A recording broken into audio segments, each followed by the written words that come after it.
Hello candidates, आज हम लोग एयरफोर्स फेज 2 की प्रिपरेशन करने जा रहे हैं।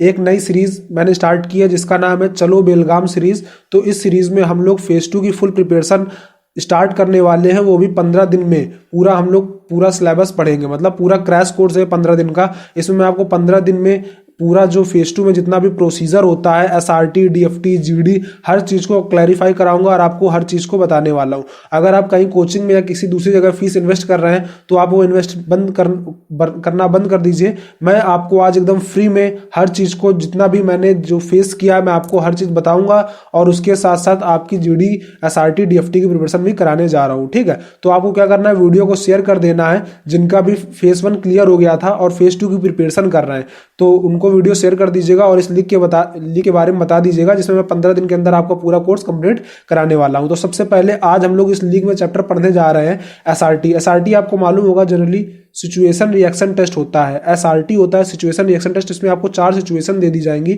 उसमें से एक आंसर होगा, आपको वो टिक करना है। तो आप इंग्लिश देखकर बिल्कुल भी घबराइएगा मत, ये मैं आपको बाइलिंगुअल कराने वाला हूँ। ठीक है, मतलब जो भी इसमें इंग्लिश से लिखा हुआ है वो मैं आपको हिंदी से इसमें ट्रांसलेट करके वो भी करवाने वाला हूँ। तो बिना किसी देरी के चलिए स्टार्ट करते हैं। सबसे पहला क्वेश्चन आप देख रहे हैं, जैसे लिखा हुआ है, when you see a blind man trying to cross the road, you, आप क्या करेंगे। आपने देखिए इसमें लिखा हुआ है कि एक अंधा आदमी है, वो रोड क्रॉस करना जा रहा है। आप क्या करेंगे, इसमें 4 ऑप्शन दिए हैं और मैं आपको देखिए बता देता हूं, जितने भी ये प्रीवियस ईयर क्वेश्चन है पेपर में पहले पूछे जा चुके हैं, तो बहुत इंपॉर्टेंट है। सबसे पहला है ask someone to help him, कि आप किसी से कहेंगे कि उसकी मदद कर दो। गो एंड हेल्प हिम, कि आप खुद जाएंगे उसकी मदद करने। या wait till he crosses the road, मतलब आप एक जगह खड़े रहेंगे और देखते रहेंगे जब तक वो रोड क्रॉस नहीं कर लेता। ठीक है, कि आप वेट करेंगे। इग्नोर एंड मूव ऑन, कि आप उसको इग्नोर करके आप अपने सीधे रास्ते जाएंगे। तो स्वाभाविक सी बात है कि आप जाएंगे और उसकी हेल्प करेंगे, क्योंकि देखिए इसमें लिखा हुआ है कि वो ब्लाइंड मैन है। ऐसा कुछ नहीं लिखा कि पुअर मैन है या ओल्ड मैन है। ब्लाइंड मैन मतलब अंधा, उसको दिख नहीं रहा होगा रोड क्रॉस कैसे करनी है। ठीक है, तो आपका कर्तव्य है कि आप जाएंगे और उसकी हेल्प करेंगे। नेक्स्ट क्वेश्चन में आते हैं। Next question, if you are a manager and one of your employer is not working properly, आप एक कंपनी के मान लीजिए मैनेजर हैं और एक एम्प्लॉयर है, वो अच्छे ढंग से काम नहीं कर रहा है, तो आप उस स्थिति में क्या करेंगे। ऑप्शन देने से पहले मैं आपको अनअकैडमी के बारे में बता देता हूं। आप चाहे तो अपनी प्रिपरेशन अनअकैडमी ऐप पे भी स्टार्ट कर सकते हैं। आपको गूगल प्ले स्टोर से अनअकैडमी की ऐप डाउनलोड करनी है। अनअकैडमी में अगर आपको प्लस कोर्स चाहिए तो आप IVT10 कोड इंटर कर दीजिएगा, आपको 10% का इंस्टेंट डिस्काउंट भी प्रोवाइड कर दिया जाएगा। अनअकैडमी में कई प्लस फीचर्स भी अवेलेबल कराए जाते हैं, जैसे डाउट सेशंस वगैरह, जो दूसरे प्लेटफॉर्म पे अवेलेबल नहीं है। मतलब अगर आपको एग्जाम से रिगार्डिंग या कोई भी क्वेश्चन से रिगार्डिंग डाउट है तो अनअकैडमी आपका क्लियर करने वाला है। इसके साथ साथ अनअकैडमी में भी 2 नए कोर्स स्टार्ट हुए, एक अशोका और दूसरा अचीवर्स नाम से कोर्स है। आप चाहें तो इसमें भी इनरोल कर सकते हैं। इसका जो कोर्स है, इसमें आपको पूरा एनडीए का सिलेबस कराया जाने वाला है। ठीक है, जो अशोका कोर्स है 16 दिसंबर से चल रहा है और अचीवर्स कोर्स जो है ये 23 दिसंबर से कंडक्ट होने वाला है। मैं आपको बता दूं, जितने भी एजुकेटर्स हैं ये 200 से ऊपर सिलेक्शन करवाए हैं। इस बार एनडीए 1 और एनडीए 2 में जो एग्जाम जो लोगों ने दिया था उन्होंने सिलेक्शन किया है, अनअकैडमी ऐप से सिलेक्शन किया है और 200 से ऊपर लोगों ने सिलेक्शन किया है, कि बड़ा नंबर है। तो आप बिल्कुल भी देर मत करिए और अभी जाइए और अनअकैडमी ऐप पे अपनी प्रिपरेशन स्टार्ट कर दीजिए। लिंक जो है वो आपको डिस्क्रिप्शन बॉक्स में प्रोवाइड किया गया, आप उस लिंक से डायरेक्ट सिलेबस या अपना कोर्स ज्वाइन कर सकते हैं। आप जो लिंक क्लिक करेंगे तो आप इस कॉलम पे आ जाएंगे, आपको उस पर टिक कर देना है गेट सब्सक्रिप्शन वाले कॉलम पे। फिर इसके बाद आपको जितने महीने का कोर्स है आप उस पर टिक कर दीजिएगा और जहां पर हैव अ रेफरल कोड का ऑप्शन आ रहा है, इसमें आप IVT10 इंटर कर दीजिएगा। जैसे आप कोड IVT10 इंटर करेंगे तो आपको 10% का इंस्टेंट डिस्काउंट मिल जाएगा, मतलब आपको 800 रुपए तक का डिस्काउंट एक साल के लिए। इसी तरीके से 2 साल वाले लेते हैं तो आपको 960 रुपए तक का डिस्काउंट मिलने वाला है। आप चाहें तो अनअकैडमी में टाइम टाइम पे क्विजेस भी अरेंज कराए जाते हैं, इनको भी ज्वाइन कर सकते हैं। अनअकैडमी टाइम टाइम पे आपके नॉलेज का टेस्ट भी रहता है, हफ्ते में एक टेस्ट तो कंडक्ट करा ही देता है। तो बहुत अच्छा प्लेटफॉर्म है, आपके सिलेक्शन की पूरी गारंटी है। तो जाइए अनअकैडमी में अभी से अपनी तैयारी स्टार्ट कर दीजिए। एनडीए के 2 कोर्स चल रहे हैं, दोनों की लिंक डिस्क्रिप्शन बॉक्स में प्रोवाइड है और सिलेक्शन आपको मैंने बता रखा है, 200 से ऊपर लोग एनडीए में सिलेक्शन ले चुके हैं। अब आपकी बारी है। आते हैं अपने टॉपिक पे। टॉपिक क्या था, एसआरटी। तो मैंने आपको पहला क्वेश्चन बता दिया था। बात है दूसरे क्वेश्चन में कि आप एक मैनेजर हैं, ठीक है, एक कंपनी के, उसमें आपका एक एम्प्लॉयर अच्छे ढंग से काम नहीं कर रहा, आप क्या करेंगे। Fire him. फायर हिम का मतलब आप उसको चिल्लाएंगे, डांटेंगे। Give the man 2 weeks to improve, उसको 2 हफ्ते का समय देंगे कि बेटा ठीक हो जाओ, नहीं तो नौकरी से बाहर निकाल देंगे या कुछ भी, कि आप उसको 2 हफ्ते का समय देंगे। या third option, try to develop the man abilities and interest in other job, कि आप उसके अंदर डेवलप करेंगे एबिलिटीज या इंटरेस्ट दूसरे जॉब के प्रति। Third option, talk to him and try to find उस प्रॉब्लम। तो देखो स्वाभाविक सी बात है, अगर आपको किसी से कोई प्रॉब्लम है तो प्रॉब्लम का हल यही हो सकता है कि आप उससे जाएं, डायरेक्टली बात करें कि आपको किस चीज में दिक्कत हो रही है। मैनेजर के नाते ये आपके अंदर एक OLQ शो करेगा, ऑफिसर लाइक क्वालिटी, कि आप उससे जाएं और सीधे पूछें, शायद आपको प्रॉब्लम हो रही हो। किसी भी फील्ड में अगर आप जाएंगे तो स्टार्टिंग में आपको प्रॉब्लम होती हो, तो शायद वही एम्प्लॉयर को भी प्रॉब्लम हो रही होगी, तो आप उसको समय नहीं देंगे। अगर आपके मन में क्वेश्चन आ रहा है कि आप उसको 2 हफ्ते का समय देंगे वो ठीक हो जाए, शायद उसको कोई दूसरी प्रॉब्लम हो जो सिर्फ डिस्कस करके ही सॉल्व हो सकती है, इस वजह से आपका आंसर हो जाएगा डी। नेक्स्ट क्वेश्चन में आते हैं, you have gone to enjoy a Diwali Mela organized by a club. Suddenly you came across a lost child crying desperately. You would। लिखा हुआ है कि आप दिवाली मेला गए थे, ऑर्गेनाइज जो किया था किसने, एक क्लब था, एक क्लब ने ऑर्गेनाइज किया था दिवाली मेला, वहां पर गए हुए थे। अचानक क्या हुआ कि एक रोता हुआ बच्चा आता है आपके पास, आप क्या करेंगे? नेग्लेक्ट एंड वॉक अवे, उसको ध्यान नहीं देंगे और अपने रास्ते सीधे चले जाएंगे, मेले को एंजॉय करेंगे। Second, ask the child to find his parent, ठीक है, बच्चे से कहेंगे जाओ बेटा अपने पेरेंट्स को ढूंढो जाके। Third option, ask him to stop crime and wait patiently for his parents, ठीक है, बच्चे से कहेंगे कि आप एकदम रो मत, चुप हो जाओ और अपने पेरेंट्स को पेशेंटली ढूंढो, ठीक है, मतलब एकदम शांति से ढूंढो। थर्ड के बाद फोर्थ ऑप्शन में आते हैं, contact with club authorities and make announcement for the parents. इस तरीके क्वेश्चन पेपर में जरूर एक पूछा जाने वाला है, वेरी इंपॉर्टेंट क्वेश्चन है। तो इसका आंसर यही होगा कि आप जो जिस क्लब ने ऑर्गेनाइज किया था मेला, आप उसको कॉन्टेक्ट करेंगे और एक अनाउंसमेंट करवाएंगे कि जल्दी से मेरे मतलब जो पेरेंट्स हैं उनको मतलब मालूम चल जाए कि उनका जो चाइल्ड है वो मेले में खो गया है। नेक्स्ट क्वेश्चन में आते हैं, a person managing the front office of organization should have.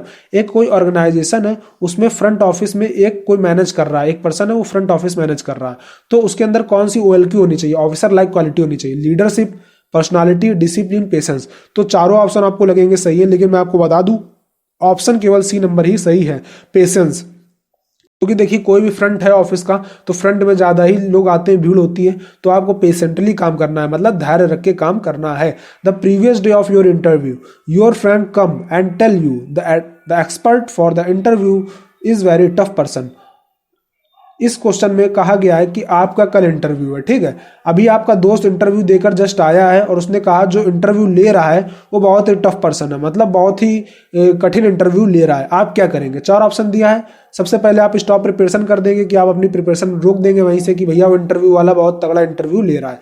दूसरा option, are consoled that you have applied for other post also. आप अपने आप को सांत्वना देंगे कि यार मैंने दूसरी नौकरी के लिए भी तो अप्लाई कर रखा है, क्यों टेंशन ले रहे हो? NDA ना सही एयरफोर्स में हो जाएगा, एयरफोर्स ना सही नेवी में हो जाएगा। इस तरीके से आप सांत्वना देंगे अपने आप को। Pray that only simple question are asked, भगवान से प्रार्थना करेंगे कि भगवान वो मुझसे आसान ही क्वेश्चन पूछे। आर नॉट बॉदर्ड, बॉदर्ड का मतलब चिंता नहीं करेंगे, as you are prepared well, आपने अच्छी प्रिपरेशन की है, चिंता क्यों करने की बात है। ऑप्शन डी हो जाएगा, क्योंकि आपको अपने ऊपर भरोसा होना चाहिए। नो रिस्क नो गेन, मतलब अगर आप रिस्क नहीं लेंगे तो आप कुछ गेन भी नहीं कर पाएंगे। इसमें 4 ऑप्शन दिए गए हैं, आपको बेस्ट ऑप्शन बताना है। सबसे पहला, feel that risk means no gain, feel that risk means no gain, इसमें मतलब आपको फील होगा कि बिना रिस्क के कोई भी गेन नहीं हो सकता। Believe that the slogan is correct, कि आप बिलीव करेंगे कि जो स्लोगन है बिल्कुल सही है। या feel it is foolish to accept unnecessary risk, कि आप ये फील करेंगे कि जो स्लोगन है बिल्कुल ही गलत है, फूलिश है, बेहुदा है, इससे रिस्क क्यों ले फर्जी में। या फोर्थ ऑप्शन जो है, feel that risk may be taken only after judging the situation thoroughly.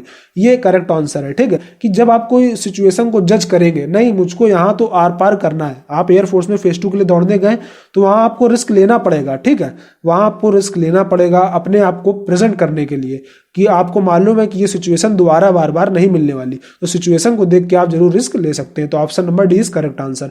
Next आते हैं, आप can hard work in day time but not in the night, क्या आप दिन में ही काम कर सकते हैं, रात में मेहनत नहीं कर सकते? You can work hard in day time but not in night, ऐसा नहीं हो सकता। एयरफोर्स में कभी मान लीजिए आपको नाइट वर्क दे दिया तो आप ये थोड़ा ना कहेंगे कि I can work hard in day time but not in the night, दिन में चाहे मुझसे जितनी मेहनत करा दो रात में नहीं कर पाऊंगा, बिल्कुल गलत। You do not mind working extra hours if the situation demand so, अगर आपके पास सिचुएशन आई तो आप क्या उस पर कोई भी डिमांड नहीं करेंगे और आप एकदम फुर्ती से हर समय मेहनत करने के लिए तैयार है।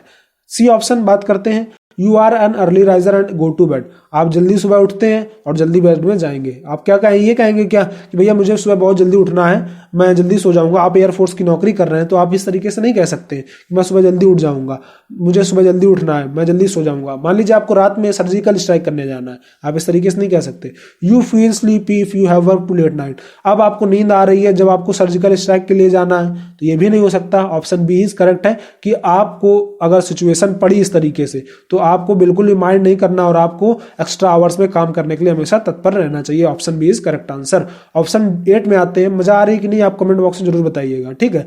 Your boss has very piercing eyes and sees on your performance all the time, you will, ठीक है। आपका जो बॉस है उसकी आंखें बहुत तेज हैं, मतलब और वो आपके ऊपर हमेशा जासूसी करता रहता है। आपको ऐसा लगता है कि जो भी आप परफॉर्म कर रहे हैं, जो भी आप टास्क कर रहे हैं, वो हमेशा मतलब आपके ऊपर नजर रखे रहता है, टास्क करता है जो अभी आप टास्क कर रहे हैं, ठीक है। तो आप क्या करेंगे? ऑप्शन आते हैं 4, ignore the uncomfortable glances as it is his job, ठीक है, कि आप उसको इग्नोर करेंगे कि जाने दो यार, ये उसी की नौकरी तो मैं कर रहा हूँ, ठीक है, इग्नोर कर देंगे। या सबटली कन्वे टू द बॉस, कि बॉस को मनाएंगे कि भैया ना तेज आंखें करो, ना ही मेरे ऊपर जासूसी करे, आप इस तरीके से बॉस को मनाएंगे। या अगला ऑप्शन कौन सा क्वेश्चन था, सॉरी 8 नंबर, हाँ ठीक है। या tell your seniors clearly that such supervision affect on your performance, कि आप अपने सीनियर्स को कहेंगे कि इस वजह से मेरी परफॉर्मेंस डिक्रीज हो रही है क्योंकि बॉस मुझ पर नजर रखे रहता है और मैं अच्छे ढंग से अपना काम पे फोकस नहीं कर पा रहा हूँ। 4th, just do your work, तो भैया बिल्कुल आप अपने काम पे ही ध्यान रखें, बॉस क्या कर रहा है वो उस पर आपको ध्यान होना ही नहीं चाहिए, आपको अपने काम पे फोकस होना चाहिए। कहते नहीं जब आपको अपने काम पे फोकस होता है तो फिर आपको मतलब नहीं होता है बाहर कोई भी डिस्टर्ब कर रहा है या शोर मचा रहा है या कोई आप पे नजर रख रहा है, ठीक है। तो ऑप्शन डी इसका आंसर। नेक्स्ट क्वेश्चन में आते हैं, While traveling in your car, certain person stops you on the way, asking you to take an injured child to the hospital, ठीक है। जब आप कार से ट्रैवल कर रहे थे, कहीं घूमने जा रहे थे, कुछ लोग आए, सर्टेन पर्सन्स जिसको आप जानते नहीं है, ठीक है, और आपसे मदद मांगने लगे कि एक इंजर्ड चाइल्ड है, चोटिल है एक बच्चा, उसको हॉस्पिटल ले जाना है, आप क्या करेंगे? Ask them to leave your way and then drive away, आप उनको छोड़ने के बाद आप अपनी रास्ता चले जाएंगे। या ask them to first call the police, कि आप सबसे पहले पुलिस को फोन करेंगे।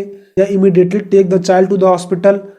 या get out of the car and ask some other person to help, कि आप अपने कार से उतरेंगे और उतरने के बाद किसी दूसरे को बुलाएंगे उसकी मदद करने के लिए। तो ऑप्शन सी बिल्कुल करेक्ट है कि immediately take the child to hospital. आप बिना सोचे समझे, क्योंकि बच्चे की हालत मालूम नहीं है, शायद ज़्यादा गंभीर है, तो आप तुरंत अपना गेट खोलेंगे और बच्चे को तुरंत इंटर कर लेंगे, क्योंकि आपको इसमें देखिए शक बिल्कुल नहीं होना चाहिए। अगर बच्चा इंजर्ड है तो आपको सामने से ही दिख जाएगा, आपको उसमें बिल्कुल भी जांच पड़ताल की जरूरत नहीं है, पुलिस की बिल्कुल बनाने की जरूरत नहीं है, क्योंकि वो इंजर्ड है वो आपको दिख जाएगा, आप तुरंत उसको हॉस्पिटल ले जाइए। तो option C is correct answer, immediately take the hospital, immediately take the child to the hospital, ठीक है। ऑप्शन नंबर 10 में आते हैं, you go to showroom and like a watch there but it is beyond your budget and it is the last of its kind, what you do?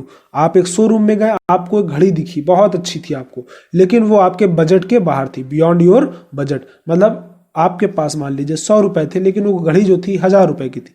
And is last of kind, और वो जो बाकी थी वो बिक गई थी, सिर्फ एक ही बची थी, तो आप क्या करेंगे?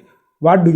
You look for a similar but a cheaper watch, ठीक है। अब आपको एप्पल का आईफोन चाहिए, ठीक है, तो आप ये नहीं कर सकते ना कि आप रेडमी का फोन खरीद के उसमें पीछे एप्पल का स्टिकर चिपका लें तो एप्पल का आईफोन बन जाएगा, ये तो बिल्कुल ही गलत हो गया। ये मैंने समझाने के लिए बताया कि आप ये सोचे कि लुक फॉर अ सिमिलर, उसी के तरीके दिखा लेकिन वो सस्ता है, तो ये तो हो ही नहीं सकता कि दिखने में बस उसकी तरीके हो, बाकी वो है ही नहीं वो चीज़, लेकिन शायद लोकल हो। You borrow money for your friends, आप इसके लिए क्या आप अपने दोस्त से उधार मांगेंगे? आपको मतलब खुद सोचना चाहिए, आपको घड़ी के लिए अपने दोस्त से उधार मांगने की पैसे जरूरत है? नहीं, बिल्कुल नहीं जरूरत है।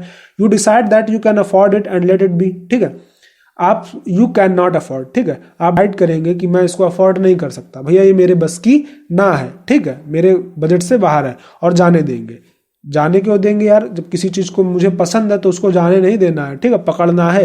चाहे अभी नहीं तो कभी, तो आज समय नहीं है कल तो आएगा, ये भी नहीं हो सकता। You come back and after some time try your luck if it still there, ठीक है। आप वापस आएंगे और जब आपके पास पैसा होगा तब आप दोबारा वहां जाएंगे अपने लक को चेक करने के लिए, शायद अभी वो ना बिकी हो क्योंकि वो महंगी थी, बजट से बाहर थी। अब शायद जब आपके पास पैसा आ गया है तो अब आपको जाना चाहिए। तो option D is correct answer, ठीक है। वीडियो थोड़ा लंबा हो रहा है, बाकी एसआरटी की कमी नहीं है, एसआरटी बहुत है अभी, तो ज़्यादा लंबा मैं वीडियो नहीं बना सकता हूँ। बाकी की एसआरटी जो है वो आपको नेक्स्ट वीडियो में प्रोवाइड कर दी जाएंगी, ठीक है। आपको क्या करना है, ज़्यादा से ज़्यादा लोगों को वीडियो शेयर करना है और बताना है चलो बेलगाम सीरीज़ के बारे में, कि ज़्यादा से ज़्यादा लोग जुड़ पाएँ और अपना फेज 2 में सिलेक्शन कंफर्म कर पाएँ, ठीक है। तो वीडियो को शेयर कर दीजिएगा, चैनल लाइक सब्सक्राइब वो आपके ऊपर है, शेयर जरूर कर दीजिएगा, शेयर ही मेन है, ठीक है। कोई डाउट है तो कमेंट बॉक्स में पूछ सकते हैं, कोई पर्सनल डाउट है तो इंस्टाग्राम में पूछ सकते हैं, ठीक है। बाकी एसआरटी मैं आपकी पूरी कंफर्म कराने वाला हूँ, उसमें आप टेंशन मत लीजिएगा। और बाईलिंगुअल चल रहा है, सबसे अच्छी बात तो ये है, ठीक है। तब तक के लिए जय हिंद, वंदे मातरम।